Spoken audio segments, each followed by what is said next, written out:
Tu sais à combien tu es de patrimoine environ? Un peu plus sans compter la société. Oussama Hamar, il disait il y a un kebab à Berlin qui font 10 millions par an, ferme ta gueule.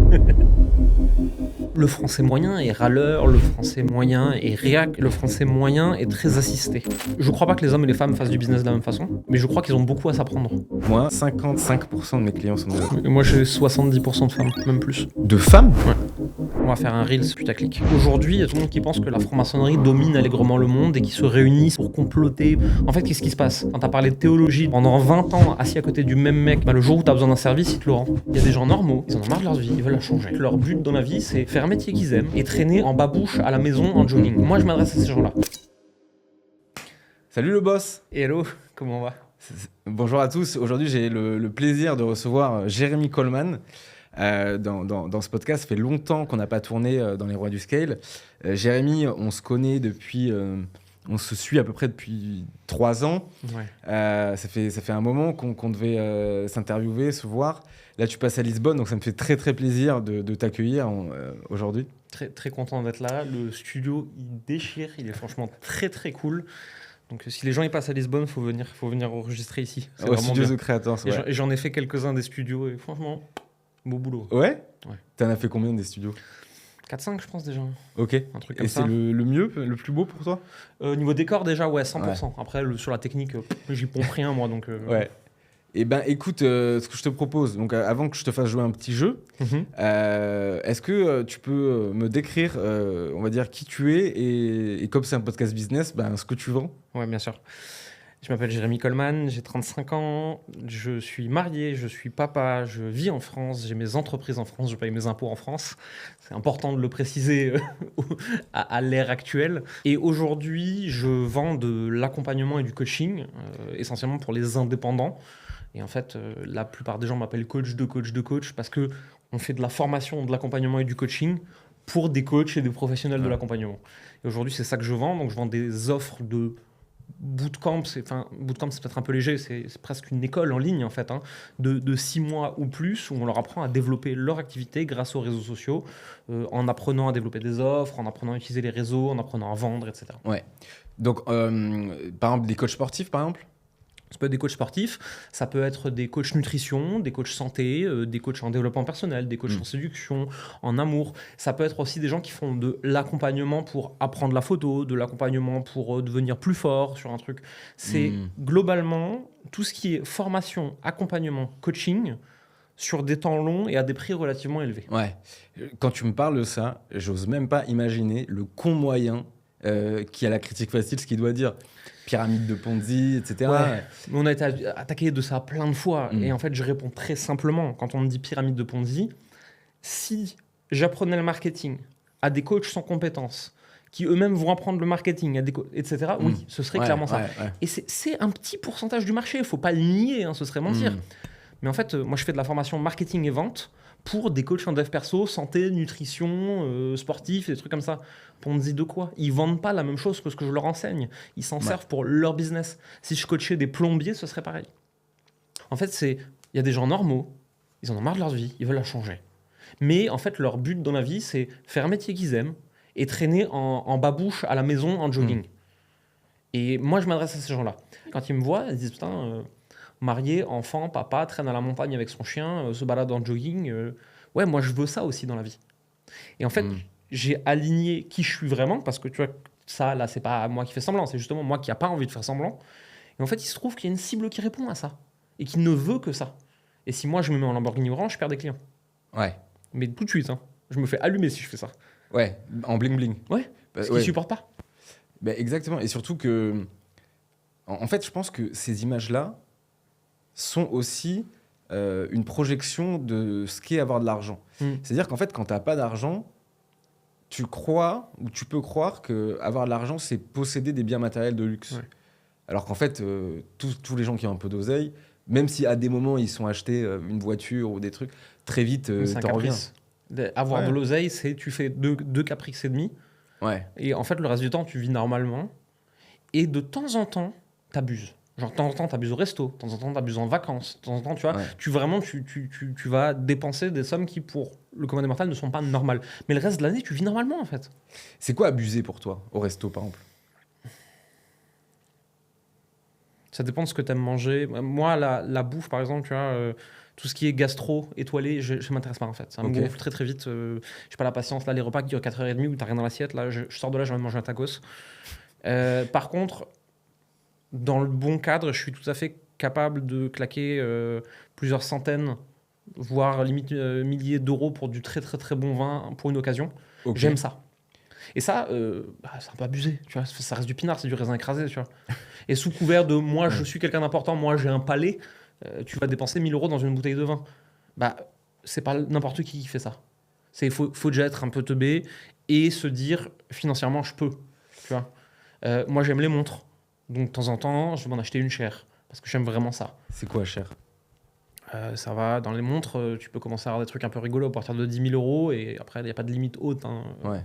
Moi, dans celle que je regarde, et j'ai pas encore passé le cap, ça va jusqu'à 100 000. Et après, par contre, j'ai vu des trucs, mais que je m'achèterais pas parce que je trouve que, même moi, je trouve que c'est abusé, où tu trouves des montres à 200, 300, 400 000. Là, et plus. Tu serais prêt à... Je sais pas. Tu vois, autant, il y a certains modèles de montres à 50, 100 000. Si j'ai l'argent sur le compte et que j'en ai pas besoin pour autre chose, je suis capable. Autant te dire, tu mets le prix d'une maison dans une montre, et j'en suis pas là, en fait. Je pense que je suis peut-être pas assez riche, en fait, pour me dire ça. Et peut-être que quand si je x10 ma fortune, peut-être que j'en aurais rien à foutre d'acheter une montre à 1 million. Pour l'instant, ça me gratterait un peu partout, quoi. Bah écoute, sans ta société, est-ce que tu sais à combien tu fais de patrimoine environ? En perso? Ouais. Plus les actifs de ta société, on va dire. T'es pas obligé de me donner le montant. Hein, mais... Non, mais je suis en train de réfléchir, en fait, parce que je fais pas ces calculs-là. En argent placé, j'ai quelques centaines de milliers d'euros. Je dois avoir la même chose en IMO.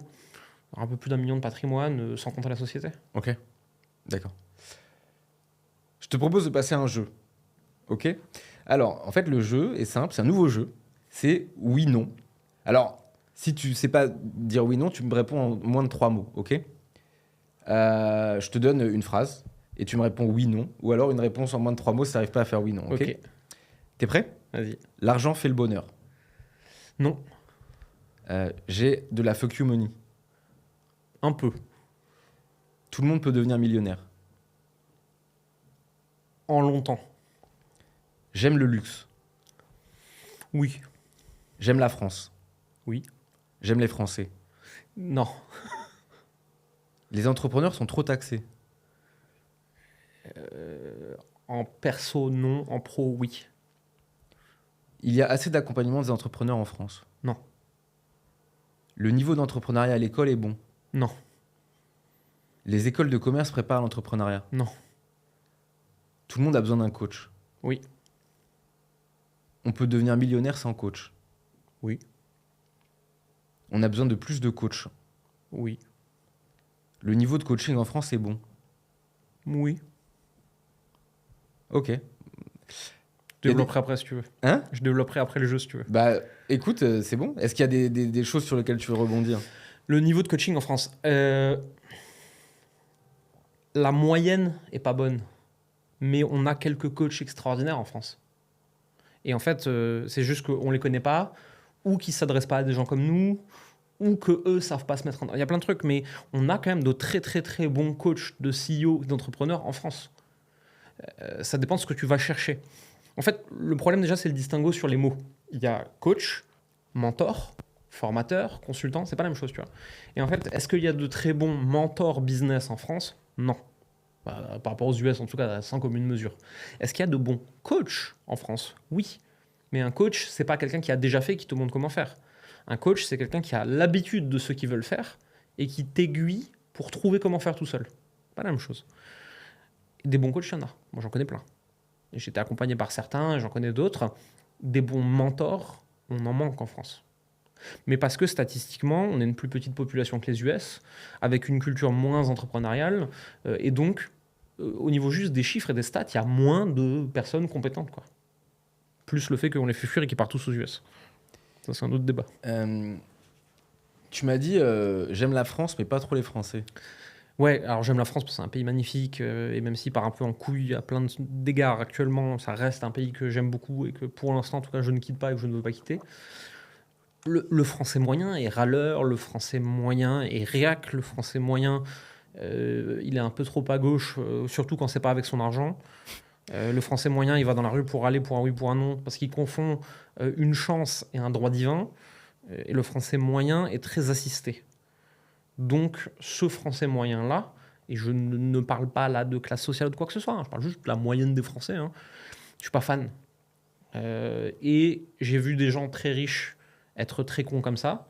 J'ai vu des gens assez pauvres être pas du tout cons comme ça.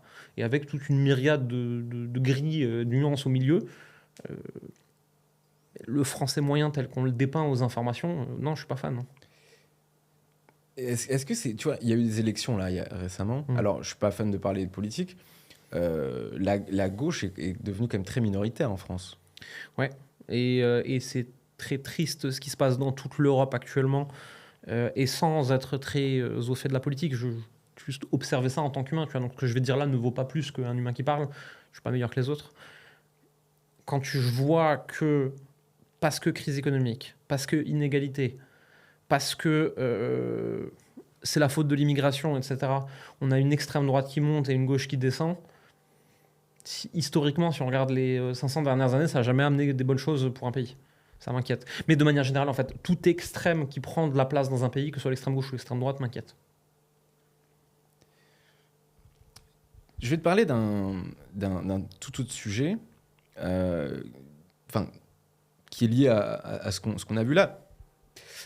Tu m'as un peu froncé les sourcils quand je t'ai dit les écoles de commerce préparent l'entrepreneuriat, tu vois, etc. Parce qu'elle ne prépare pas à tout entrepreneuriat. Elle prépare un peu à certains types d'entrepreneuriat. Et tous les autres poubelles, ils ne sont pas assez bien. Lesquels, par exemple? Certaines écoles de commerce préparent à la Startup Nation Station F. C'est pas mal. Ce que je déplore, c'est qu'il n'y ait que ça. C'est très bien qu'il y ait des gens qui soient formés à faire ce genre de trucs un peu stratosphériques, un peu fous, avec des gros multiples. Mais l'entrepreneuriat, c'est pas que ça. Et en fait, l'entrepreneuriat, c'est aussi le commerce, c'est aussi la boutique du coin, c'est aussi le petit business web, c'est aussi le SaaS, c'est aussi 1 milliard de trucs. Et en fait, les écoles ne préparent pas du tout à ça. Parce que lever des fonds et aller sur un marché winner take all, perdre de l'argent pendant 10 ans à grands coups de levées successives pour se rendre compte à la fin si on est rentable ou pas, c'est 1% de ce que c'est l'entrepreneuriat. Et qui est-ce qui forme à tout le reste? C'est ça que je trouve dommage. Mais écoute, je vais te poser une question. Du coup, pour toi, c'est qui sont les figures justement qui représentent, tu vois, tous ces petits commerçants, ces freelances, ces solopreneurs? On n'en a pas tellement en France. Aux US, on en a. Les small business, Cody Sanchez en parle énormément, tu vois, et où elle dit qu'elle veut créer une nation de nouveau de small business qui se réapproprie des choses. Même s'il est un peu différent, Hormozy en parle beaucoup aux US aussi. T'as plein d'acteurs comme ça aux US. Je trouve qu'on manque de ça en France. On n'a pas encore de figure de proue du petit entrepreneuriat en France. Et je trouve ça dommage. En fait, c'est ce que tu dis est vrai et pour moi tellement une évidence. Et pourtant, quand j'ai fait mon école de commerce, il n'y a personne qui parlait juste je vais juste devenir freelance prof de piano. Alors qu'en fait, c'est des millions de personnes, l'Armina. Et c'est la majorité des entrepreneurs, c'est pas des gens qui lèvent des fonds, c'est des boulangers. Et ces gens... c'est des micro-entreprises ou des petites SARL. Et toi, du coup, tu es sur ce segment-là, en fait, qui... Seulement d'un certain type de métier. Ouais. Mais oui, je suis sur ce segment complètement. Moi, de toute façon, s'ils font plus de 100 000 de chiffre d'affaires mensuel, j'ai plus grand-chose à leur apporter. Ah, et j'ai pas de programme à leur vendre. C'est énorme. C'est énorme. Non, mais je suis d'accord. Mais ce que je veux dire, c'est que donc, de toute façon, je ne target pas le 0,1%. C'est quoi le persona type que tu... C'est hommes-femmes, une quarantaine d'années, soit qui ont fait un métier passion depuis longtemps mais gagnent pas assez avec, soit sont en reconversion, ont bien compris que le présentiel atteignait ses limites et ils l'ont surtout vu en 2020 quand le présentiel a fermé du jour au lendemain, se rendent compte qu'ils doivent attirer des clients aussi avec les réseaux sociaux et sur Internet, veulent apprendre à le faire. Ils font combien de chiffre d'affaires en moyenne quand ils arrivent? Ça va de le client moyen, après on a plein d'anomalies à l'extrême haute, mais la personne moyenne avec qui on travaille, elle est entre 0 et 50 000 euros par an. D'accord, ok. Donc c'est des small businesses, quoi. Ouais. Des, vraiment en mode. Et souvent, ils sont tout seuls freelance, quoi. Ouais, complètement. Ok. Et après, on a un programme plus avancé où c'est des gens qui sont entre 5 et 80 tu vois, par mois. Mais ça, c'est un programme plus avancé où il y a une toute D'accord. petite fraction de gens dedans. Entre 5 000 et 80 000 par mois. Ouais. Ok. Ok. Ouais. Pour ma part, juste à titre informatif, alors, je sais pas si je t'avais déjà donné les chiffres. Moi, tu sais, j'ai eu 2 cibles. Ma première cible, c'est les CEO de start-up qui faisaient plusieurs millions. Quand tu faisais du ghostwriting, Ouais. d'accord, ouais. Donc là, c'était des gens qui faisaient entre... Enfin, je vais pas parler en chiffre d'affaires parce qu'il y en a qui faisaient pas très peu de chiffre d'affaires. Par contre, elles avaient levé beaucoup d'argent. Ouais, Donc, qui a une grosse valo, quoi. Ouais. Et donc, c'était des gens qui faisaient entre 1 million ou valorisation ou levée jusqu'à 40 millions. Donc, ce qui était une cible très particulière, c'est des gens que je cible plus maintenant. Et maintenant que je cible plutôt des freelance solopreneurs, la personne typique fait autour de 200 000, 300 000, 400 000 de chiffre d'affaires par an. En fait, il y a un truc que les gens ne savent pas. On a parlé dans la voiture tout à l'heure. Le monde est drivé par les États-Unis et notamment les prix sont par des freelances en développeurs, etc. Ouais. Les remotes très bien payés des GAFAM, quoi. Ouais, et eux, les gens ne savent pas, mais c'est du 200 000, 300 000 par an. Ouais, minimum. Ouais. Et, si c'est pas plus, hein. Ça va jusqu'à 1 million. En fait, c'est un truc, les gens se rendent pas compte, mais tu sais, il y a beaucoup d'Américains, ils arrivent dans les pays d'Europe et ils disent, parfois tu t'en parles avec eux, ils disent, but you are poor, you are poor countries. Mais tu sais, aux États-Unis, en France, globalement, dans nos types de métiers, tu vois, quand tu fais 1 million par an, t'es déjà dans le haut du panier. Ouais. Aux États-Unis, t'arrives, ils te disent combien tu gagnes, tu dis 1 million, ils te disent par mois, tu dis non, par an. Il fait tu viens de débuter. C'est mignon, t'es chou, t'es un petit lapin, tu vois, pour eux. Ouais, mais tu sais, il y a eu alors LinkedIn, on dit tout et n'importe quoi. Évidemment, il y a plein de gens qui aiment pas parce que ça parle d'oseille, parce qu'apparemment c'est du fake. Alors il y a du fake, il y a beaucoup de vrai aussi. Et tu sais, il y avait ce fameux SMIC LinkedIn, la blague, les 10K par mois. Alors ce que les gens ne savent pas, c'est qu'on se parle de chiffre d'affaires de celle-là. 10K par mois en chiffre d'affaires. TTC, c'est pas grand-chose. Hein. Et surtout, si tu vas aux États-Unis et fait 10K ton business fait 10K par mois, à Miami, tu galères. TSDF À San Francisco, c'est chaud. Non, mais de toute façon, San Francisco, en fait, dans des trucs de 15 mètres carrés, ils mettent 9 mecs et ils payent chacun $2 000 par mois. Hein. Ouais. En fait, à San Francisco, c'est connu pour ça. Hein. Tu as des gens qui font 7-8 000 $ par mois, ils vivent dans leur voiture. Ils n'ont pas les moyens d'avoir une cabane. En France, il y a des endroits qui vont dans cette direction petit à petit. Hein. Il y a des villes qui vont vers cet extrême-là. Tu as Miami, San Francisco, t'as Dubaï. Hein. Dubaï, les gens ne savent pas. Dubaï, c'est de plus en plus cher. Ouais. En fait, Dubaï, c'est fou, quand j'y suis allé, j'ai halluciné. En fait, il y a la vie visible, donc des gens, des grands hôtels à la marina, etc. Et tu as en fait des villages. Les gens ne savent pas ça. À Dubaï, tu as des villages avec des travailleurs immigrés. Et en fait, ils sont payés par... En fait, ce que les gens ne savent pas, c'est que Dubaï est un régime assez protectionniste envers les travailleurs. En fait, il y a beaucoup d'obligations en tant qu'employeur. Et tu dois fournir souvent le logement. Ils rigolent pas avec ça. Hein. Ouais. C'est le grand débat, c'est parce qu'ils sont mal payés. Mais mal payés par rapport à quoi? Parce qu'en fait, c'est des gens, la plupart du temps... Et après, c'est pas moi qui donne les bons points, si c'est bien ou c'est mal. Tu vois, mais c'est des gens, en fait, chez eux, ils auraient gagné... 20 € par mois. Ouais. Et en fait, ils arrivent à Dubaï et ils sont payés 600, 800, oui. Nourris, logés, blanchis. Oui. Et 600, 800 pour le boulot dur qu'ils font par rapport à nos salaires d'Européens, c'est honteux. Mais en fait, eux, ils sont trop contents. Et ils ramènent de l'argent, ils renvoient de l'argent dans leur pays. Voilà, et ensuite, donc, le grand débat, c'est, oui, ok, s'il faudrait les payer 2000, mais si on les payait 2000, il n'y en aurait pas autant qu'il y aurait du boulot, donc ils ne pourraient pas ramener de l'argent. Et en fait, la réponse, elle n'est pas si évidente que ça, quoi. Ouais, tu le vois, tu vois à Lisbonne, avec tous les visas qu'ils ont mis en place, il y a un mec qui m'a dit, quand je suis arrivé, il m'a dit, ici, c'est simple, il y a 2 catégories de gens. Il y a les gens qui vivent avec 1 000 € par mois, et il y a les gens qui vivent avec 1 000 € par jour. Oh, putain, c'est fou.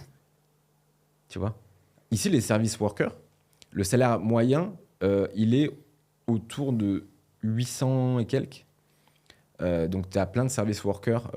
Moi, je parle avec eux. Il y en a qui sont mieux payés, hein, mais quand les employeurs se fichent de bien payer, moi, j'ai une fille, quand je suis arrivé, une Polonaise, elle était aubergiste. Et je dis ouais, c'est autour de 1000 par mois et tout. Et en fait, la fille me dit, texto, elle me dit, ici, quand t'es à 4 chiffres par mois, c'est considéré bien. Genre, quand tu gagnes plus de 1000 euros, elle m'a dit, c'est un bon salaire. Ça veut dire qu'elle gagnait moins que 1000 euros. À côté, le soir, je vais au resto avec mon pote Ramzi. On discute avec un gars à côté, multimillionnaire crypto.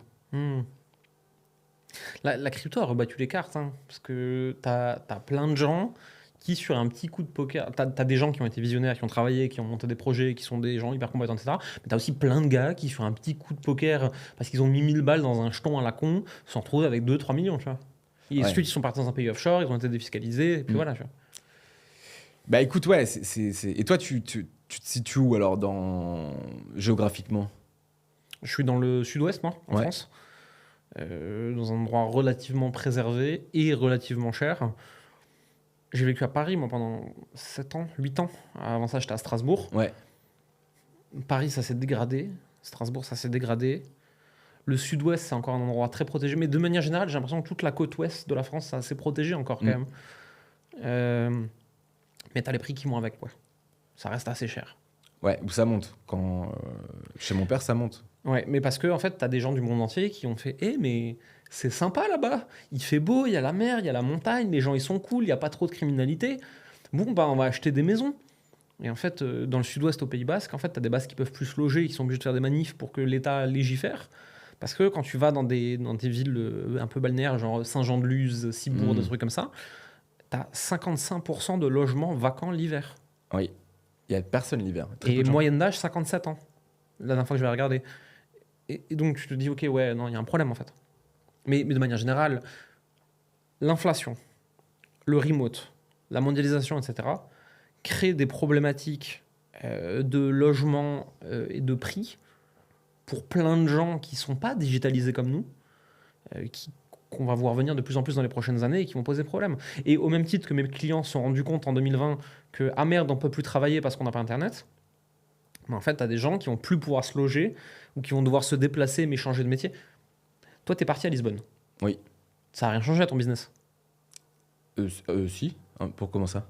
Tu n'avais pas de clients en présentiel là où tu étais avant? Ah non. Tu vois, donc ce que je veux dire, c'est que le fait de changer d'endroit localement, la veille, ton activité, elle tournait, le lendemain, ton activité, elle tournait. Toi, tu avais changé de pays. Ça change rien. Il y a plein de gens, si demain, ils doivent déménager, ils n'ont plus de revenus. Oui. Le monde est en train de changer. Avoir des revenus digitaux, peu importe de quelle façon, hein. Freelance, prof de piano sur Zoom, solopreneur, coach, on s'en fout, tu vois. Ça devient une obligation, en fait. Parce que cette capacité d'être mobile avec des revenus digitaux te permet d'être relativement à l'abri de comment le monde évolue. Et on sait qu'il évolue vite, plus personne ne comprend rien, on dirait un épisode de South Park. Je rebondis sur un point que tu as dit. Alors,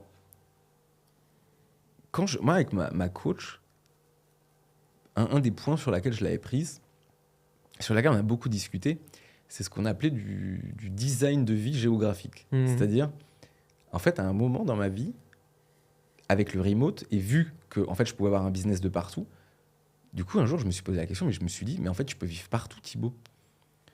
La seule et unique fois où je me suis empêché d'aller quelque part à cause du business, c'est en fin 2021.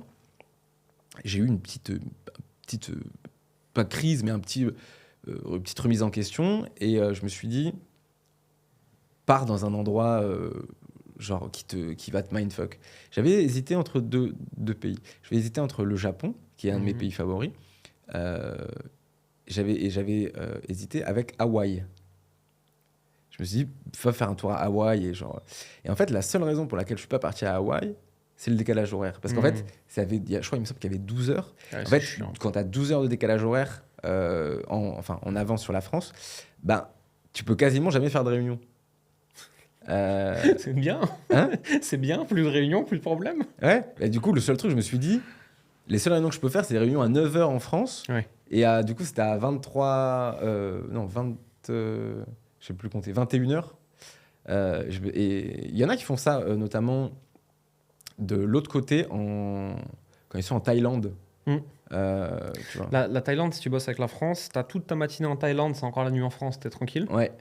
Et ensuite, la journée commence et en gros, l'après-midi thaïlandaise, tu bosses avec la matinée en France. Oui. Et ensuite, voilà, tu bosses pas l'après-midi. C'est bien. Ça, quand tu es à l'Est, il y a un côté qui est super intéressant. C'est que tu es debout 3 heures avant tout le monde et tu as vraiment l'impression d'avoir de l'avance, en fait. Ouais, de ouf. Donc, c'est donc intéressant. Et donc, sur cette question du design géographique, tu m'as dit un truc intéressant tout à l'heure. Tu m'as dit, Lisbonne, ça n'a rien changé à mon business. Pas au niveau client. En revanche, j'ai compris un truc et on va pouvoir après embrayer sur le mastermind. C'est que là où j'étais, comme toi, dans le sud-ouest de la France, le problème, c'est qu'il n'y avait pas d'entrepreneurs, il n'y avait pas d'entrepreneurs Internet. Quasiment partout où j'allais, c'est moi qui avais le business sur Internet qui tournait le plus. Il y avait peu de gens. En fait, je ne pensais pas que ça aurait un impact aussi négatif dans ma courbe de développement. À un moment, je me suis dit, mais... Et putain, en fait, tu sais, nous, on a un peu de visibilité en ligne, donc les gens peuvent avoir l'impression que, en fait, des entrepreneurs Internet, t'en as 6, t'as Théo Lyon, t'as Jérémy Coleman, t'as Maud Alaves, et qu'après, t'as des startups. Alors qu'on se rend pas compte qu'il y a des millions d'entrepreneurs Internet, et il y en a plein qui font un max d'oseille, et personne les connaît. Moi, j'ai des copains qui font du business en ligne, qui font entre 2 et 3 millions par an, et qui n'ont pas de présence social media. Ouais. Enfin, pas en personal branding, en tout cas. Ouais. Personne ne sait qui c'est. Il y en a plein, des gars, en fait. Et le truc, c'est que, pour rejoindre ce que tu dis, quand je suis arrivé ici, du coup, j'étais dans plein de réseaux où on m'a dit, un tel, il fait ça, un tel, il est milliardaire dans la crypto, un tel truc. Et en fait, ces gens, tu dis, mais vous êtes où? En fait, non, mais en fait, souvent, ils disent, c'est ça, ils sont dans la vraie vie, eux. Ils sont pas sur Internet. Ils sont en train de faire du vrai business. Et ça, c'est un truc, c'est important de se le rappeler, tu vois.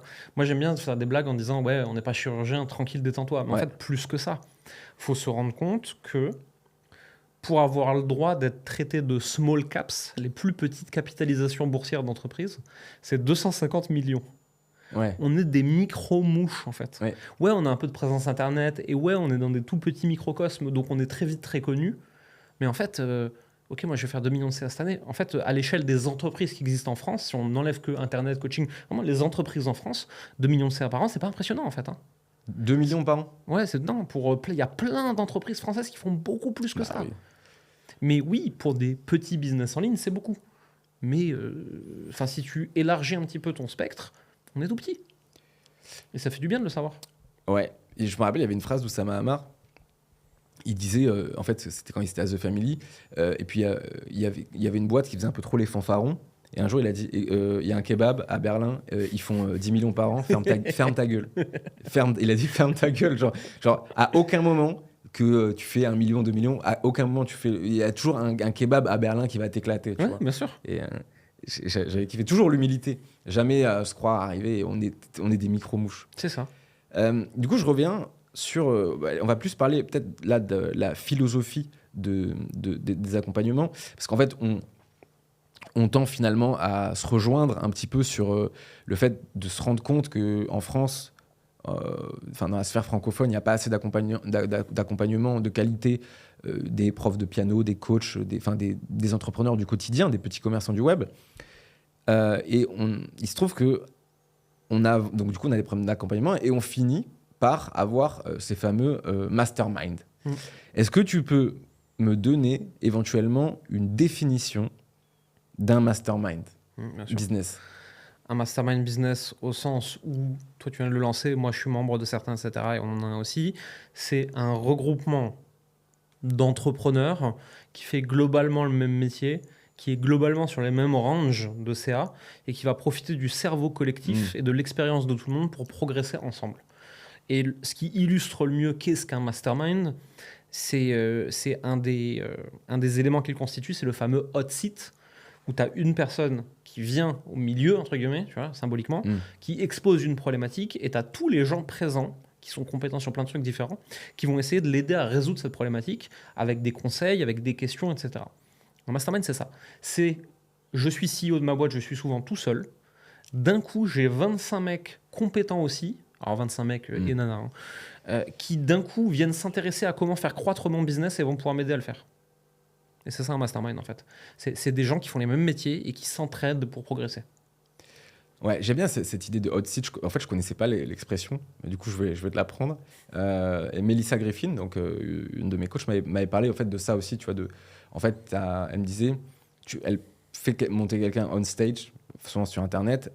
Elle fait le facilitateur, elle pose des questions et elle fait le lien avec les autres. Ouais. Et c'est surtout dans nos métiers que ça n'existe pas. Dans le monde de la start-up, par exemple, ce genre de réseau. Alors, c'est pas à travers des programmes d'accompagnement payant, en général, c'est des réseaux très privés où il faut être introduit par machin, etc.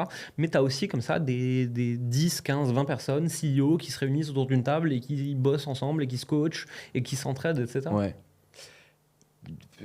Selon toi, c'est quoi, quels sont les masterminds possibles en France et à qui ça s'adresse? Moi, ceux que je connais, et je ne les connais pas tous, s'adressent soit à des e-commerçants, soit à des consultants, soit à des coachs, soit à des formateurs, des solopreneurs. Je pense qu'il y en a pour les SaaS sûrement aussi. Moi, c'est la limite de ce que je connais. Et après, ça va de gens qui sont au début de leur aventure, de gens qui sont très très très avancés.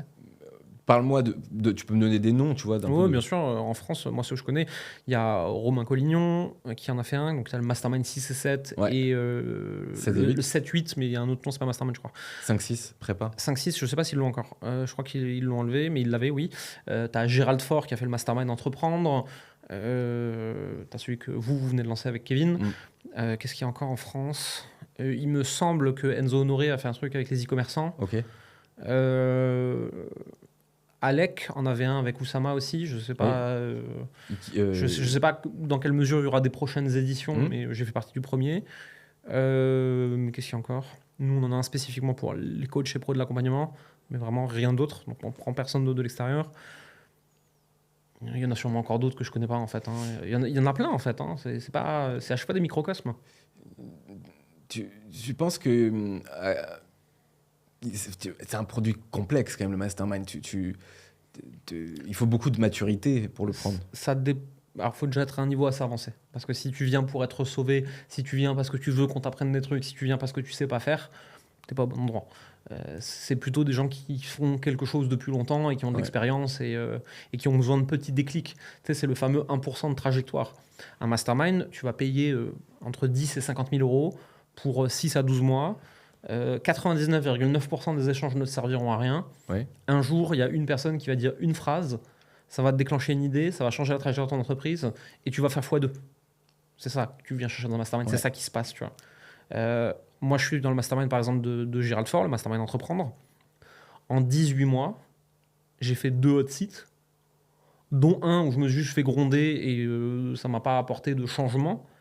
Et donc, en 18 mois, le deuxième m'amène une conversation qui m'amène un déclic.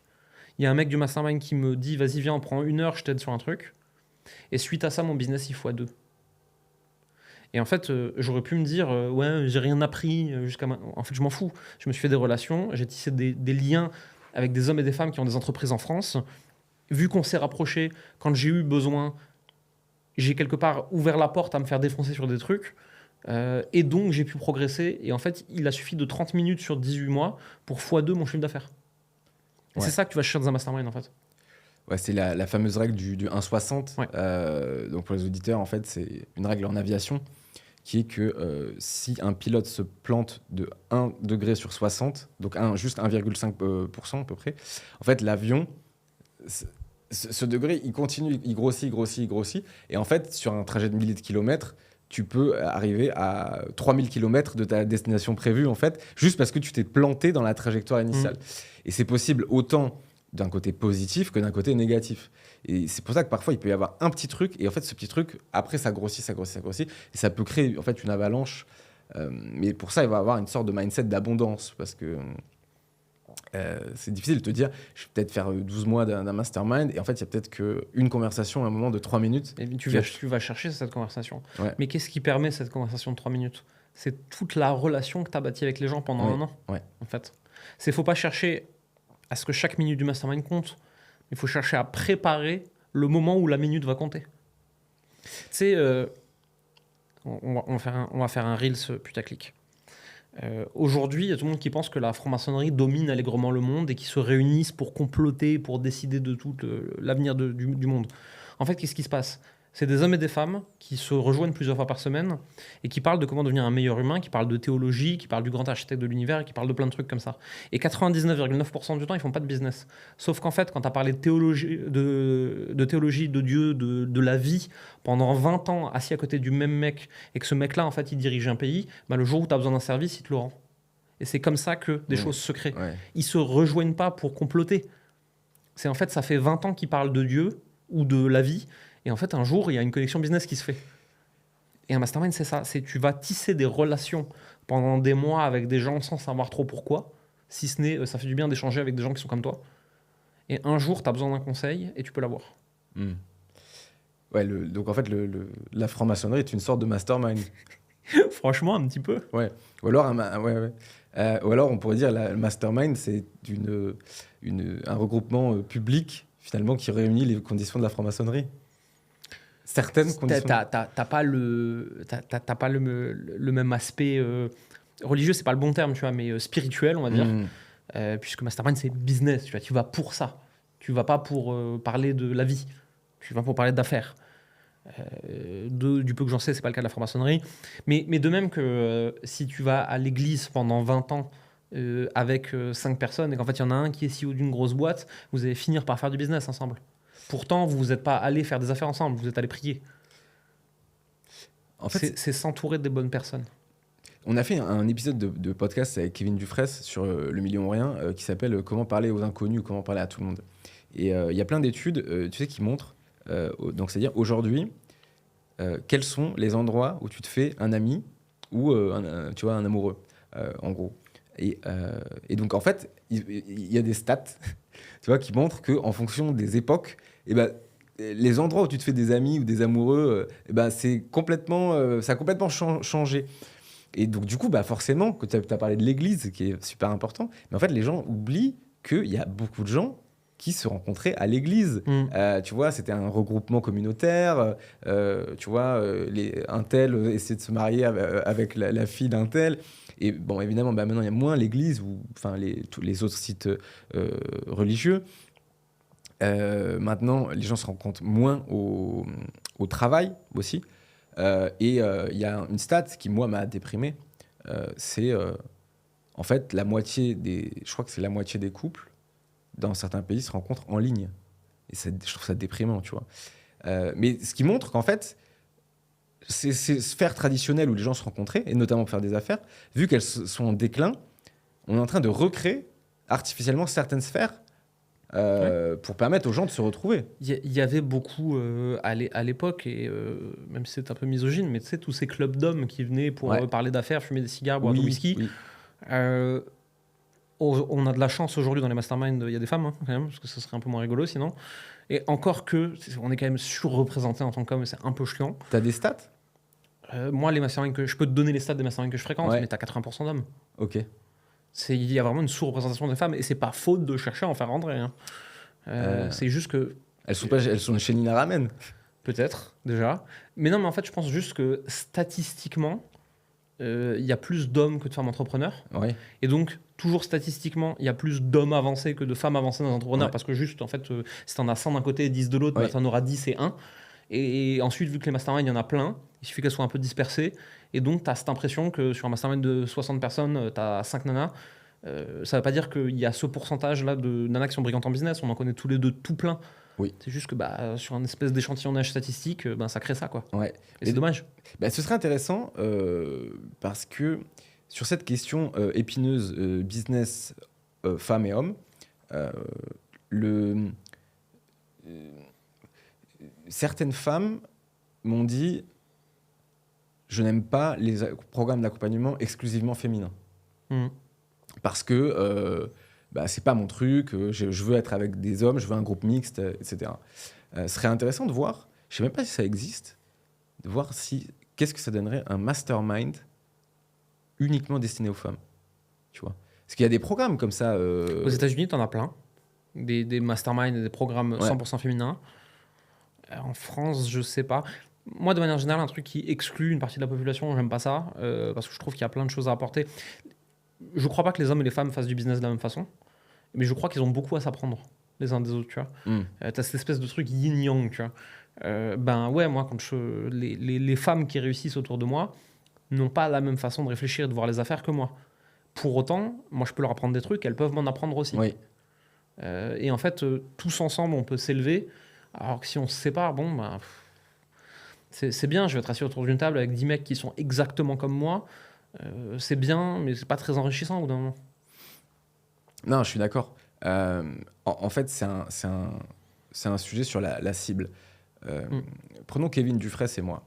On vend pas la même chose, mais on a à peu près le même nombre de clients. Kevin, 99% de ses clients sont des hommes. M'étonne pas. Moi, 55% de mes clients sont des hommes. Moi, j'ai 70% de femmes, même plus. De femmes? Ouais. 70% de tes clients sont des clientes? Ouais. Faut que tu le dises, ça, un jour, parce que il faut d'abord en chercher la raison. Et t'as déjà le métier. Coach. T'as plus de femmes qui font de l'accompagnement que d'hommes. Ah c'est ouais des métiers du care. Ouais, dans les métiers du care, t'as statistiquement, de toute façon, toujours plus de femmes. Ensuite, moi, je suis un peu un bourrin du marketing et de la vente. Et c'est souvent ce qui manque aux femmes entrepreneurs dans ces métiers. Dans les autres métiers, j'en sais rien. Dans ces métiers, c'est ça qui leur manque. Donc, elles viennent chercher quelqu'un qui va compléter ça avec un savoir opposé à ce qu'elles sont déjà. D'accord. Elles sont souvent très yin, elles sont souvent très créatives, elles sont souvent dans le care, elles sont souvent brillantes dans l'humain, mais dans le truc un peu bête et méchant du marketing, moins. Moi, je suis meilleur là-dedans. Je suis un peu moins bon dans le reste. Donc, en fait, elles viennent chercher un truc complémentaire. Et donc, statistiquement, c'est pas étonnant. Ok. 70% de femmes dans tes programmes. Ouais. Ok. On sait où elles sont maintenant dans les femmes. Elles sont dans les programmes de Jeremy Coleman, en fait. Le cherchez plus, en fait. On les a trouvées. Ouais. Ok, c'est une stat intéressante. Je pense que ce serait intéressant que tu la... Parce que moi qui te lis quasiment tous les jours, j'avais jamais vu l'info, tu vois. Je parle pas de sujets polémiques, à part sur des temps longs, où je peux développer mon propos. Ouais. Parce que Internet, dans nos périodes, 2024, et ce sera toujours le cas après, je parle pas de politique, de religion, de sexe, de genre, de tout ça, sur des trucs de 30 secondes ou sur un post LinkedIn, tu vois. Parce que, à part pour générer un shitstorm, merci, non merci. Sur un podcast long, j'adore développer le propos, je trouve ça hyper intéressant, tu vois. Mais sur du court, et LinkedIn c'est du court, non, je rentre pas dans ces trucs-là. Ouais, et surtout qu'il y a un peu l'intentionnalité, c'est-à-dire... tu vois, quand moi, par exemple, je faisais des posts LinkedIn, certaines personnes pouvaient me dire « Ah, mais t'as l'air... Enfin, tu vois, tu peux avoir l'air agressif. » Ou en fait, l'écriture est très difficile. En vidéo, c'est plus facile. Moi, qui fonctionne beaucoup à l'intuition, même si tu dis des dingueries, mais que je sens en vidéo que ta vibe me parle, en fait... les gens savent au fond si t'es un connard ou pas, ou et si puis, ça va vibrer, tu vois. Internet, de toute façon, surtout les contenus courts, pousse à toujours plus d'extrémité. Parce qu'en fait, plus t'es extrême, plus t'es polarisant, plus t'es dogmatique, plus ton truc sera vu par tous ceux qui sont d'accord et tous ceux qui te détestent, qui poussent la viralité. Et donc, en fait, on a une espèce de renforcement à toujours être plus con sur des contenus courts. Alors, sur des contenus longs, tu vois, là, moi, je suis assis avec toi. Si je dis une dinguerie, je vais devoir faire une grimace. Donc, je vais développer mon propos pour quand même montrer que je ne suis pas complètement teubé. En le développant, moi-même, je me rends compte de ce que je suis en train de dire. Donc, je vais aller encore plus loin dans ma réflexion. Et donc, tu as quand même tendance sur un contenu long à être beaucoup moins dogmatique et beaucoup moins con que sur un contenu court. Ouais. Pendant qu'on est un peu sur le sujet mastermind, je pense que ça peut être intéressant d'expliquer comment tu construis une offre de mastermind. Il y a quoi à l'intérieur d'une offre de mastermind? C'est ça qui est drôle avec l'offre de mastermind. Normalement, si c'est dans la pure tradition du mastermind, en fait, dedans, il n'y a rien. C'est le principe. Parce que un mastermind, c'est une fois par semaine, une fois par mois, peu importe. Des gens se retrouvent sur Zoom et discutent tous ensemble d'un sujet. Il n'y a rien à préparer. Chacun amène ses propres compétences. Et ensuite, une fois tous les 2, 3, 6 mois, tous ces gens-là se voient en vrai, tu fais venir un ou deux speakers, plus tu fais la même chose, en fait, mais en vrai. Et donc, en fait, l'intérêt d'un mastermind, c'est ses membres, c'est rien d'autre que ça. Et tu comprends que ça soit un petit peu complexe à évaluer, à expliquer à quelqu'un, que en gros, tu vas faire un Zoom une fois par mois. C'est un club d'affaires. Et 2 week-ends, et tu vas lâcher 10K. Ouais, mais il y a bien des gens qui font des BNI. Donc, ils vont tous les matins à des petits déjeuners avec d'autres gens qui n'ont pas de clients non plus pour se réunir. Et les seules personnes qui n'ont jamais profité des BNI depuis l'histoire de ce truc-là, c'est les experts comptables, les avocats, etc., qui closent tous les autres. Mais sinon... Et en fait, c'est un club d'affaires, c'est rien d'autre que ça. Et ces gens, ils sont contents? Moi, de ceux que j'ai vus, oui. Il y en a sûrement aussi qui ne le sont pas. Hein. Non, mais Chez nous, oui. Comment tu t'assures de la satisfaction? La satisfaction, elle se mesure avec un truc qu'on appelle le NPS, le Net Promoter Score. Donc, tu vas te dire à quelqu'un, sur une échelle de 0 à 10, à quel point recommanderais-tu cet accompagnement, ce mastermind, ce coaching, cette formation en ligne, on s'en fout. De mémoire, 7-8, tu les fais sauter, ou 6-7-8, je ne sais plus. Parce qu'on constate que c'est les neutres. Et derrière, le NPS, c'est la différence entre les promoteurs et les détracteurs. Et en fait, à partir du moment où ça se mesure de moins 100 à plus 100, et à partir du moment où tu es au-dessus de 0, c'est que tu n'es pas trop à chier, et il vaut mieux être plutôt au-dessus de 30-50. Tu vois. Et après, ça dépend de ton volume de clients, ça dépend de ton domaine d'activité. Tu as des trucs qui statistiquement sont tout le temps à 80, tu as des trucs qui statistiquement sont tout le temps à moins 50, genre les opérateurs de téléphonie ou de câbles aux US. Tu vois. Je pense que les compagnies aériennes, ça doit être rigolo aussi. Ça dépend du domaine d'activité, ça dépend du métier, ça dépend de plein de trucs. Et toi, t'as eu des détracteurs Oh oui, bien sûr, c'est normal. Tu vois, payant. Ouais, bien sûr. On accompagne 250 clients par an. On en a qui n'étaient pas contents des fois. Ensuite, il y a un débat soumis à interprétation de est-ce que c'est nous qui avons merdé? Est-ce que c'est eux qui ont merdé? Est-ce que c'est les deux? Est-ce que c'est autre chose? Ça se discute. Des gens vraiment pas contents, on en a un micro pourcentage. Vraiment micro. Qu'est-ce qu'ils reprochent? En général, ils n'ont pas eu les résultats qu'ils voulaient. Mais dans le monde de la formation, de l'accompagnement et du coaching, Mais un mastermind, tu promets pas de résultats? Ah non, mais sur le mastermind, on n'a pas de détracteurs. C'est sur le programme d'accompagnement. Là, j'étais vraiment sur le mastermind. Ouais, ok, non, nous, on n'a pas de... Mais après, c'est très récent, nous, le mastermind chez nous. Combien? Ça fait moins de 6 mois. Ok. Donc je peux pas, tu vois, c'est difficile de dire est-ce que les gens sont hyper contents, pas contents. C'est trop tôt encore. Et 6 mois, je pourrais te dire ça. Il y a combien de gens dans le mastermind? Nous, actuellement, on a 15-20, un truc comme ça, je crois. Ça coûte combien? On est à 15 000 € pour 6 mois. Ok. Et c'est quoi l'offre? Développer son activité de coaching et la scaler avec un système evergreen. Ok. Donc en fait, Système evergreen, c'est ce que toi, tu as appelé PME Internet. Un système evergreen, c'est... J'ai de l'acquisition evergreen. C'est-à-dire que j'ai des nouvelles personnes qui me découvrent toute l'année, que j'intervienne ou non. J'ai du nurturing evergreen. C'est-à-dire que ces gens consomment du temps de valeur avec moi, peu importe que je sois là ou pas, et toute l'année aussi. J'ai un système de vente evergreen. C'est-à-dire que j'ai des gens qui achètent mon programme toute l'année, que je sois là ou pas. Et enfin, j'ai un système de livraison evergreen, ce qui fait que je peux rentrer le client 1 ou le client 2057 en même temps, sans perte de qualité, que je sois là ou pas. Evergreen, ça veut dire qu'il tourne toute l'année avec ou sans moi. D'accord. Mais c'est ça qu'on leur apprend à faire. Donc, en fait, comment tu étales le paiement des 15 000 €? Nous, les paiements, c'est systématiquement en 1 à 3 fois. Ah ouais? Systématiquement. C'est pas bloquant? C'est bloquant pour certains. C'est pas tellement mon problème. Il y a plusieurs trucs là-dedans. La première, c'est la légalité. Tu n'as pas le droit de faire un paiement qui dépasse la durée de l'accompagnement. Oui. Okay. Ensuite, il y a ce que tout le monde fait, tu vois, du genre, c'est plus cher si tu payes en 8 fois. Ouais, sauf que ça s'appelle une société de microcrédit, c'est illégal. Et ensuite, nous, il y a juste une observation statistique. On a de bien meilleurs clients et beaucoup moins de soucis financiers quand les gens ils ont payé en 1 à 3 fois. Donc probablement que quelqu'un qui aurait besoin de payer en 12 fois, c'est pas mon client idéal à ce stade. Okay. Et donc je ne permets pas le paiement en 12 fois, et donc cette personne ne va pas signer chez moi, et c'est mieux comme ça. Ok. Le prix est un filtre. Il y a un truc, c'est que vendre un produit à 10 000 €, 12 000 €, 15 000 €, c'est considéré comme qu'on appelle du high ticket. Ouais, à partir de 1 000 €, c'est du high ticket déjà. Alors, c'est un sujet que je pensais qui n'intéressait personne. C'est-à-dire comment vendre à du high ticket, comment vendre à un CEO d'une start-up, comment vendre comment vendre un programme d'accompagnement à 6K, comment vendre signer une entreprise en SEO pour 40K sur l'année. Je pensais que ça intéresserait personne tellement c'est niche. Chaque fois que j'ai parlé du high ticket, je vois qu'il y a un énorme engouement sur ces contenus-là.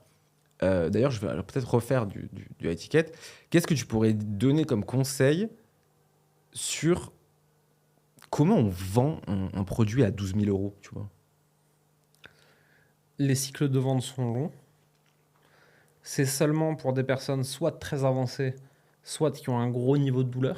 Donc en fait, c'est soit il y a un désir très haut, soit il y a une douleur très élevée. De toute façon, personne ne paye 12 000 € ou 15 000 € sinon. Les cycles de vente sont lents. C'est pas une personne qui te découvre et 3 jours après elle paye. Ouais. À ce prix-là, il y a obligatoirement un contact humain. C'est pas obligé que ce soit avec toi, mais il faut un contact À humain. partir de combien? Je dirais à partir de 2 000 €, il faut un contact humain.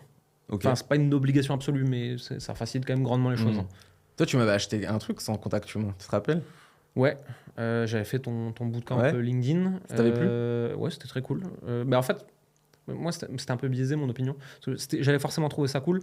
Je venais pas pour apprendre LinkedIn, je venais pour m'obliger à passer à l'action sur des trucs que je savais déjà, Ouais. entouré de gens qui allaient le faire aussi. Ouais. Et en fait, je payais moi à ce moment-là pour l'accountability du groupe, Ok. plus que pour apprendre. Parce qu'en fait, ce que j'ai appris dedans et ce que tu as transmis, c'était très bien, hein, mais je le savais. Ouais. Mais juste, en fait, je le faisais pas. Ok. Et je le faisais pas pour tout un tas de raisons à la con de procrastination. Une fois que tu as payé et que tu es entouré de 20-30 personnes qui le font tous les jours, Ouais. tu le fais aussi, tu te bouges. Tu vois. Ouais, ok. Et donc, moi, mon reach a augmenté énormément à l'époque où j'ai fait ce bootcamp avec toi. Parce que je me suis retrouvé entouré de gens qui passaient à l'action. Mais t'as progressé, hein. Tes posts sont mieux, hein, je trouve. Hein. Ouais, après, j'en ai fait beaucoup. Donc, forcément, j'ai mieux compris ce qui marchait. J'ai gagné aussi en audience, tout réseau confondu. Donc, je suis plus visible. Donc, un bon post que j'aurais fait à l'époque, qui aurait fait 1000 de reach, je vais faire 10 000 aujourd'hui, ainsi de suite. Tu vois. Et t'as senti, est-ce que tu as senti le fait que les gens viennent liker, commenter, ça avait, tu vois, du groupe, ça avait... Ouais, t'as un vrai truc comme ça. On le sait, LinkedIn, de toute façon, c'est en fonction de qui te like et qui te commente, ça te fait ta visibilité. Moi, des fois, je me rappelle d'une fois, je fais un post pour le lancement d'une micro-offre, mais un truc trop nul, tu vois. En plus, je l'avais bâclé et tout. Et je m'attendais vraiment à ce que ça se fasse 500 de reach, tu vois. Et franchement, ça méritait pas plus, c'était nul ce que j'avais fait. Et là, je sais plus pourquoi j'allume et je vois genre 18 000. Je fais, c'est quoi ce bordel? Et je vois Oussama Ammar a republié votre publication. Je fais, merde. Okay. Non, fallait pas là. Il est gentil pour ça. Et c'était adorable, tu vois, mais le truc valait pas d'être mis en avant. J'avais fait un truc nul, quoi. Ok, et donc, ok, tu m'as dit sur les masterminds, cycle de vente long. Cycle de vente long. Tu m'as dit, il faut parler à quelqu'un. Il faut parler à un humain. Ok. Faut qu'il y ait soit un désir très fort, soit une douleur très, très élevée. Un mastermind se vend plus ou moins en fonction de son ancienneté, en fonction des gens qui sont présents à l'intérieur. Ok. Il faut de la preuve sociale. Ouais, énormément. C'est pour ça que tu vas à un mastermind. Ouais. Tu vas pas pour être avec personne. Et donc nous, on a eu de la privilège de le vendre sans preuve sociale. Oui, parce que vous avez cherché une liste de speakers et de conseillers qui ont, entre guillemets, servi de membres fondateurs quelque part. Et donc, en fait, qui vous ont amené cette preuve sociale. C'est-à-dire que vous avez la preuve de ce que vous êtes capable d'apporter toute l'année. Vous avez pris 10-15 personnes qui ont chacun des domaines de compétences pointus. Et vous avez dit, bon, en fait, de toute façon, peu importe qui y aura comme autre membre, vous serez avec Kevin, avec Thibaut et avec les 15 personnes qu'on a recrutées pour venir vous parler de certains sujets. En fait, ça a servi de preuve sociale, ça. Ça a très bien marché. Comment tu décrirais notre lancement du Mastermind alors? Est-ce que toi qui... Alors déjà, j'ai trouvé hyper smart toute la partie évangélisation que vous avez fait sur expliquer le concept de Mastermind, expliquer le concept de PME Internet, expliquer le concept de scaling, de recrutement, de délégation, de solo business versus solo business scalé, etc. Moi, je fais quand même ces métiers-là depuis des années. J'ai jamais été foutu de l'expliquer comme tu l'as fait. Je trouve que vous avez vraiment hyper bien géré là-dessus. Ensuite, tu me donnais le nombre de membres en off avant. Pour un premier mastermind, pour des personnes qui n'en ont jamais vendu, pour des personnes qui n'avaient pas d'offre particulièrement à étiquette avant, en fait, c'est plutôt une réussite. C'est comment? C'est plutôt une réussite. Donc globalement, l'exercice était très bien réalisé. Maintenant, derrière, c'est la livraison l'enjeu. Si le premier, vous le faites bien, vous aurez 2 fois plus de monde au deuxième, et ainsi de suite. Ensuite, le principe du mastermind, c'est que tu as beaucoup de gens qui restent, tu as très peu de churn, tu as très peu de personnes qui partent. c'est beaucoup de gens qui renouvellent et qui restent dedans. Et donc, ton truc, il va grossir petit à petit et ça va devenir un business à part entière très stable. Et derrière, tu auras un enjeu de à quelle taille de mastermind je me limite. Où est-ce que je m'arrête? Et ça, tout le monde n'est pas d'accord, mais globalement, au-delà de 50 personnes, c'est un peu le merdier. Ouais, c'est ce que m'a dit Romain Collignon.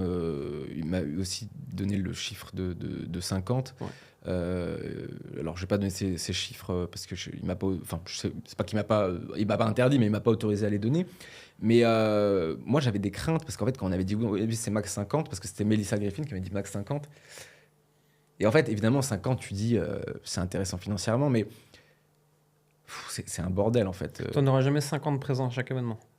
Si tu as 50 inscrits, tu as 30-35 personnes sur les events. Ouais. C'est le bon niveau pour que ce soit bien, pour que ce soit pas de l'assistanat. Ouais. En fait, le fait qu'on... Pardon, je t'ai coupé. Non, t'inquiète. Le fait qu'on là, on en a une quinzaine, je pense que c'est le bon nombre. Et c'est bien aussi pour crash tester, entre guillemets, crash tester. Parce qu'en fait, là, on va over-deliver, tu vois, sur le... et franchement, on s'est donné. Mais 15 sur un premier, c'est bien. Ouais. Rends-toi compte aussi que c'est la première fois que vous le faites. Imagine si tu avais eu, je sais pas, 40 personnes. Tu vois le niveau de pression et de merdier qu'il va falloir gérer? Ouais. Parce que sur un premier, souvent, tu as 2-3 erreurs de casting. Que ce soit un mastermind, un coaching, n'importe quoi. Hein. Si tu as 2-3 erreurs de casting sur 15, tu vas un peu surdélivrer, tu vas un peu gérer comme tu peux, tu vas réussir à compenser tes petites erreurs pour que tout le monde passe un bon moment et en ait pour son argent. Si tu as 50-60 personnes, tes erreurs de casting, là, sur un premier, ça devient 5-10. Et nerveusement, c'est plus la même chose de devoir les gérer. En fait, c'est vrai. En fait, déjà, une erreur de casting peut te prendre... Ça peut foutre la merde de ouf. Ouais. Après, parce que tu commences à rentrer dans un cycle de remboursement, parce que en fait, la personne, au début, c'est de la gérer. Après, tu sais pas si tu vas surdélivrer. Si tu commences à surdélivrer avec elle, parfois, elle demande toujours plus. Et il y a des moments où elle peut te demander plus et en plus te demander du remboursement. Ça, c'est galère. Après, je pense sur parce que là, peut-être, tu parlais, tu vois, mastermind, accompagnement. En fait, plus le ticket est haut, quand même, et moins les gens, ils ont l'air de casser les couilles, quand même. Ça dépend. Ça dépend? Bah, dis-moi. Ça dépend. C'est pas une question de ticket, c'est une question de comment est-ce qu'il est le ticket par rapport à la personne. Si moi, je mets, je sais pas, moi, 10 000 dans un truc, je suis franchement pas chiant. Parce que 10 000 par rapport à mon chiffre d'affaires, bah, ça va, tu vois. Si demain, moi, je mets 100 000, putain, t'as pas intérêt à déconner. Pour autant, si demain, moi, je fais 100 millions et que je mets 100 000, bah, je suis de nouveau très cool. En fait, c'est pas une question de ticket, c'est une question de ticket par rapport là où elle en est la personne. Et plus le ticket est haut par rapport à où elle en est, qu'elle ait pu le payer ou pas, c'est pas le sujet, tu vois. Plus la personne va être stressée et plus elle va être chiante. C'est ce qui s'est passé dans un de mes accompagnements où, alors tu vois, sur les bootcamps, j'en ai vendu 200, en plus de 200 en tout. J'ai fait que 2 remboursements partiels.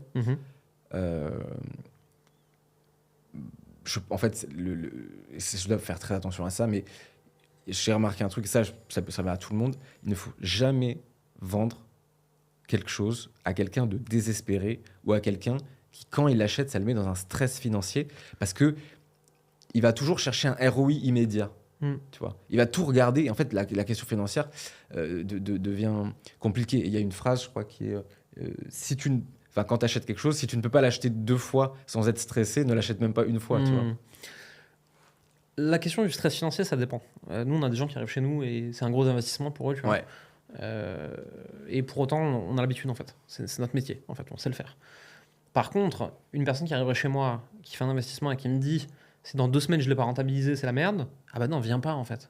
Je suis pas urgentiste, je fais pas de sauvetage moi.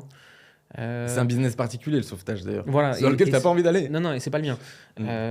Moi je dis toujours aux gens, si t'as pas quelques mois le temps d'appliquer, de voir les effets, et après ça dépend d'où tu pars, tu vois, mais genre par exemple tu pars de 0-0, t'as pas de compte Facebook, me demande pas de t'amener des résultats en 2 semaines. C'est impossible. T'as déjà une audience de 10 000 personnes qui te suivent, qui sont fans de toi, mais t'as jamais rien vendu. Ouais, viens, en fait, dans 1 semaine, je vais te faire gagner 20 000 balles. Ça dépend d'où t'en es, ça dépend d'où tu pars, ça dépend tellement de sujets. Et le niveau de conscience, le niveau d'urgence, le niveau de maturité, de sophistication du client, c'est ça qui compte, en fait. Et c'est pas tout le monde croit que high ticket règle high ticket par rapport à quoi? C'est ça le sujet, en fait. C'est Est-ce que si moi je te file 10 000 balles, c'est à étiquette? Bah, numérairement, oui. Par rapport à mon entreprise, un peu, ça va, tu vois, ça me ruine pas. J'ai pas le même niveau de stress que si je t'avais filé la moitié de mon chiffre d'affaires. Donc c'est par rapport à quoi? Quel contexte? Le cycle de vente, qu'est-ce qui se passe? Donc moi j'arrive, comment je peux acheter ton mastermind par exemple? Est-ce que je peux mettre ma carte bleue quelque part? Non, absolument pas. Il faut que tu parles à un humain. Pourquoi? Parce que je veux pas que n'importe qui puisse rentrer chez moi. Ok. Parce que c'est ma maison et que je laisse pas n'importe qui rentrer dans ma maison sans parler au portier. Ce qui va se passer, c'est que tu vas avoir des contenus, tu vas t'inscrire à une masterclass ou tu vas nous envoyer un DM sur les réseaux sociaux.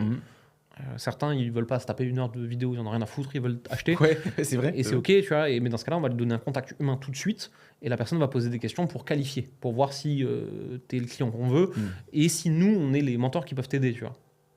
En fait, on va discuter de ça. Ça va être entre 1 et 2 appels selon combien de temps on a besoin pour en parler. Et ensuite, derrière, on peut te faire une proposition que tu pourras accepter ou non. Une proposition, c'est-à-dire... On va te dire, écoute, nous, on pense qu'on peut t'aider. Voici comment ça va se passer. Voici le prix. Qu'est-ce que tu en penses? Est-ce que tu modules le prix? Non. Tout le monde paye la même chose? Ouais, bien sûr. C'est obligatoire en France. Hein. Ah bon? Sur un produit donné, tu n'as pas le droit d'avoir sur la même période, sauf s'il y a une raison particulière. Ouais. Tu peux pas A/B tester des prix, quoi. Hein. C'est interdit. Oh, d'accord. Ah bon? Attends, si je l'ai pas fait. Non. Alors, et moi, ce que j'ai fait, c'est que j'ai fait des prix dans le temps. Oui, ça t'a le droit. Ça a le droit, ok. Mais moi, de manière générale, tous les 6 mois à peu près, on augmente nos prix. Ah, tu augmentes le prix? Ouais. Et tu penses que moi, je dois augmenter le prix du mastermind? Je pense que ça va dépendre des résultats de la première édition. Ok. Mais le mastermind, il y a un peu un benchmark aussi de ce que ça vaut. Tu vois. Ça va de 20 à 50 000 l'année en France. Et je pense que c'est les prix justes. Tu vois. Au-delà, on est la France, quoi. On n'est pas les US. Ouais. Le prix, est-ce qu'il monte que pour les nouveaux entrants ou il monte aussi pour... Que pour les nouveaux entrants. Quelqu'un qui renouvelle, il a son prix de renouvellement normal et tu lui l'augmentes. Enfin, en vrai, ça dépend, en fait. Je dis ça parce que nous, on fait comme ça, mais en vrai, tu fais ce que tu veux. Tu peux aussi annoncer à tous les nouveaux que le prix va augmenter, enfin, tous les anciens. Tu leur annonces que le prix va augmenter, tu leur dis restez ou partez, c'est vous qui décidez, quoi. Mais en fait, je trouve ça intéressant parce que je trouve que c'est pas juste, en fait, quand quelqu'un est early believer, early adopter, en fait, t'as payé au début avec des informations que les autres n'ont pas quand ils payent derrière. Et donc, tu vois, c'est pas normal que le mec, il est nouveau entrant, hop, ça y est, t'as fait le truc, t'as fait le marketing, tout est bon, j'entre au même prix que l'ancien. Nous, de toute façon, le renouvellement, en général, c'est 50% du prix de démarrage. Pour le renouvellement, pour la même période, tu vois. C'est-à-dire tu payes 15 000 pour entrer dans le mastermind, pour 6 mois. Les 6 mois suivants ont coûté 7 500. Et ensuite, tous les 6 mois, 7 500. C'est pas 15 000 de nouveau à chaque fois. Parce qu'on estime qu'on a délivré nous déjà une grosse partie de la valeur à l'entrée, les 6 premiers mois. Et donc, en fait, c'est OK pour nous que tu payes un peu moins cher pour les 6 mois de plus. Et après, c'est aussi purement économique. Mon coût d'acquisition d'un client est de 0 quand le client renouvelle. D'accord. Et donc en fait, c'est 15 000 sur 6 mois et 6 000... 7 500 ensuite pour 6 mois de plus. Et pour 6 mois de plus 7 500 à chaque fois. D'accord, ok. C'est des cycles de 6 mois. Ah, donc en fait, tu as un prix d'entrée dans le mastermind, en fait. D'accord, ok. Le prix de renouvellement n'est pas le même prix que le prix d'entrée. Ok. Ça finit quand ton mastermind, le premier? On n'a pas de date d'entrée et de fin, on est en evergreen. Ah, d'accord. Mais ça, je fais que de l'evergreen, moi. Mais ça, on m'avait déconseillé de le faire. Alors, Mélissa m'avait déconseillé de le faire. Ce qui ne veut pas dire que je fais bien et que tu fais mal. Non, mais il y a un parti pris, en fait. C'est un choix. Hein. D'accord. Donc, en fait, dans ton mastermind, on rentre quand on veut. Ouais. C'est pas relou, ça? Non. On a structuré le système de livraison pour le permettre. Bah, ça, je vais réfléchir à ça. Et après, on a des événements présentiels tous les 6 mois. Et ben ouais, tu rentres quand tu veux, mais tu vas rentrer plus ou moins proche du prochain événement, tu vois. Ça, faut être OK avec ça. Ouais. Mais bon... ok, ça, intéressant. Moi, je fais que de l'evergreen, j'aime pas les cohorts, j'aime pas les trucs timés, je trouve ça fatigant, je trouve ça stressant. J'aime pas les lancements, j'aime pas les 5-day challenge, j'aime pas les cohorts, tous ces trucs-là. En fait, je suis vieux, moi, je suis fatigué, tu sais. Ouais. Et tout ce qui est lancement de quelque chose met une pression, met des risques, j'aime pas ça. Moi, j'aime tout evergreen. je te propose qu'on finisse donc sur un sujet, des sujets sur toi. Mhm. Je vais te donner 5 sujets et tu vas me donner la note de satisfaction sur 10 que tu as. Tu vas me donner le NPS, le Ok, fameux NPS. vas-y. Si je te dis amour, 10. 10? Je suis marié, j'ai un enfant. Ma femme, elle est extraordinaire. Ouais, amour 10, ouais. Ok.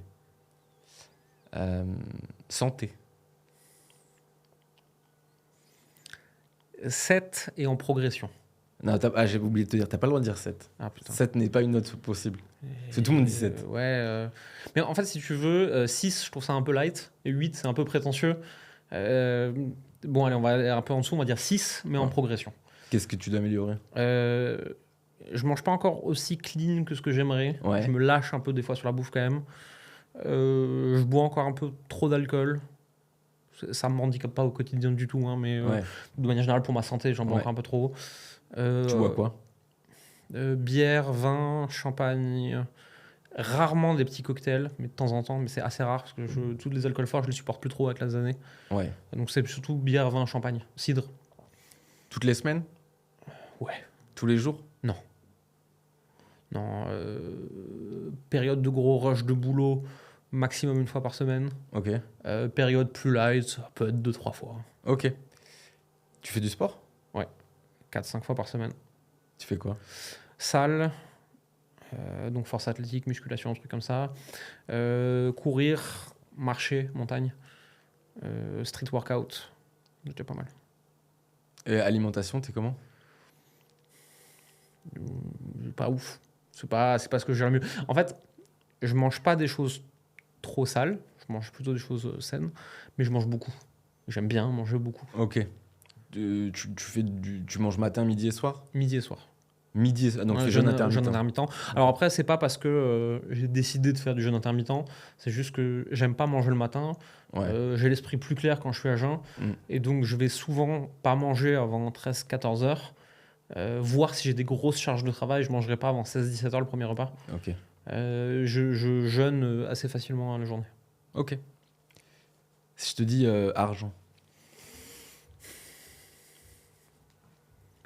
6. C'est pas mal. On peut faire mieux. En fait, si je dis l'argent que j'ai, l'argent que je veux, je me mets 1. Mais si j'enlève mon ego et ce que je veux accomplir et mon envie de me payer plein de trucs, tu vois, factuellement, j'ai largement assez d'argent pour être très heureux. Je pourrais me mettre 10. Donc en fait, si tu veux, c'est le moment où je suis un peu dans la gratitude, dans le recul, je me mettrais 10. Mais quand je me lève le matin, je me dis, allez, on y va. Tu veux t'arrêter où? J'ai pas de limite d'où je vais m'arrêter. Je donne toujours 3 règles inverses. Tu vois. Tout le monde me dit, c'est quoi ton chiffre final, tu vois. Et en fait, j'ai pas de chiffre final. J'ai des conditions. Faut que ce soit marrant. Faut que ce soit lucratif. Faut que ça nique pas ma vie perso. Tant que les 3 sont réunis, je continue à avancer. Si un jour il y a un des 3 qui est plus réuni, je recule. Ok. Ça me parle. Je te dis ami. 6, voire 5. J'ai de très bons amis qui sont extraordinaires. Je les vois pas assez. Je passe pas assez de temps avec eux. Je pense que c'est aussi des périodes de vie. Je suis papa depuis quelques mois. Ça va prendre du temps. Et c'est plus important là, maintenant, tout de suite, que les amis. Donc les amis sont un peu passés à la trappe. J'espère rattraper ça dans les prochains mois, prochaines années. Ouais. Moi, je suis comme toi, je vois pas assez les gens, en fait. Et alors que... Quand on bosse beaucoup, parce qu'on aime ce qu'on fait, hein, qu'en plus on est peut-être... Enfin, toi, je sais pas si c'est ton cas, mais moi, c'est mon cas un peu casanier, un peu introverti, etc. Moi, j'ai femme et enfant. Ça va vite, le temps passe très vite, tu vois. Il est très vite rempli. Je peux pas voir 17 personnes dans la journée parce que sinon, je décède intérieurement. Et donc, très vite, il n'y a pas de place pour les caser, les amis, en fait. Ouais. Si je te dis bonheur. 8,5. Je suis plutôt heureux. Et je manque encore un peu de gratitude à plein de moments de ma vie. Ça pourrait être mieux. Je pourrais être moins stressé, je pourrais être moins plein de trucs.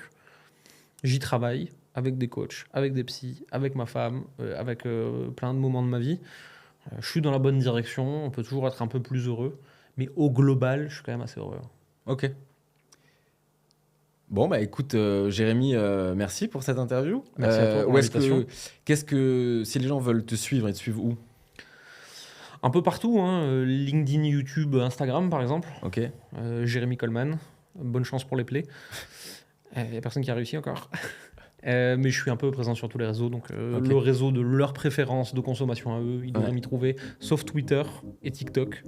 Je suis pas sur Twitter parce que les gens sont trop énervés, et je suis pas sur TikTok parce que les commentaires sont trop énervés, et j'ai pas le temps pour ça. Et si les gens sont intéressés par tes produits, tes services? Sur n'importe quel réseau social où ils vont me trouver, ils vont trouver un lien, et ils vont pouvoir entre guillemets rentrer dans notre tunnel et en découvrir plus sur nous, voir des vidéos, et il y aura écrit comment nous contacter en fait. Ok. Merci beaucoup Jérémy. Merci à toi. Cool. Salut. Ciao.